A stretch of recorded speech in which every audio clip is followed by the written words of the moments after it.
intrigue, fascine, passionne une masse innombrable de croyants depuis des siècles. Il est celui qu'on appelle le Verbe de Dieu, le premier et le dernier. On dit de lui qu'il est la lumière du monde. Des titres extraordinaires. Jésus-Christ a sur lui-même des prétentions qu'aucun autre homme ose avoir. Il est véritablement un phénomène qui n'a pas de comparaison dans toute l'histoire de l'humanité. Jésus-Christ est précisément l'objet de la Christologie. C'est une matière qui s'attache à découvrir ce que Jésus a fait, mais aussi qui il est dans son caractère et ses attributs.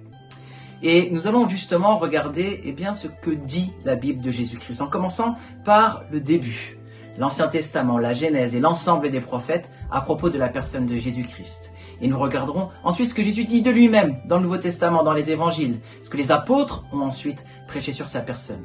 Et au sortir de la Bible, nous entamerons toute une réflexion sur compenser les croyants de tous les temps à propos de Jésus-Christ. Nous allons nous intéresser à ce qu'ont pensé les pères de l'Église au sortir de la prédication apostolique et toute la théologie du Christ dans l'Antiquité, en particulier le grand débat sur la divinité et l'humanité de Jésus-Christ autour des grands conciles du IVe siècle. Nous progressons dans la réflexion ensuite avec le Jésus-Christ tel qu'il est vu au Moyen-Âge, puis pendant la Réforme protestante et dans la période la plus moderne avec, jusqu'à aujourd'hui, les recherches les plus récentes et les plus poussées sur ce Juif Jésus-Christ qui est né au 1er siècle.